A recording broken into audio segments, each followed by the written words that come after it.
Take a half kneeling position on a yoga block.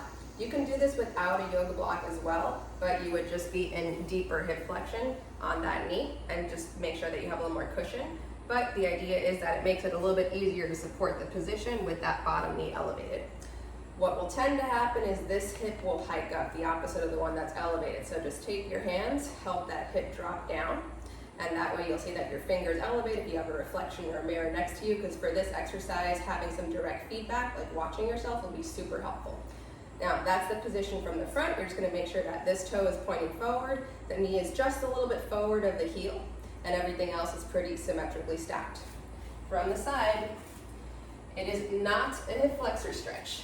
So what people tend to think is they have to clench this butt and push that hip forward, but that's not the case, because I don't want that stretch. What I'm actually looking for is for you to put weight onto that side. So you're gonna push your hips a little bit back as if you're sitting your butt just a bit to your heel. The toe can be tucked or untucked, that's a preference for whatever makes you feel more stable. And again, this knee is not so much far back, it's a little bit forward of that heel. This is gonna be the hard part because you're gonna wanna shift around when you do it. So have a mirror next to you on your side, or at least on the side of the bottom leg when you do it, and it'll be super helpful.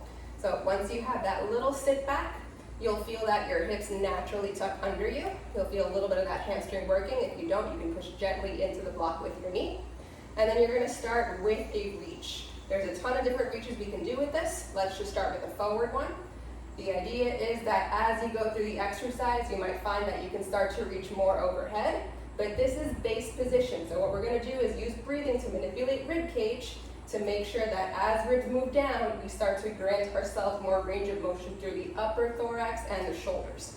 Make sure that you are not rounding the upper back when you reach, because that's gonna crunch the breastbone down, not gonna achieve the outcome we're looking for. So breastbone nice and long, sitting a little bit back behind that block, and you're gonna keep your chin up and long as you exhale and reach.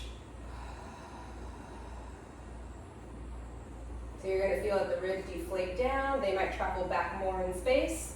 Feel a little bit of that arch pressure in this front foot as you keep back over that hip, over that block. You're gonna pause and breathe in gently through your nose. And you should feel a very subtle expansion in your back, but all throughout the upper rib cage. You're gonna do it again. And as you go through the exercise, you might find that you can reach just a little bit more overhead.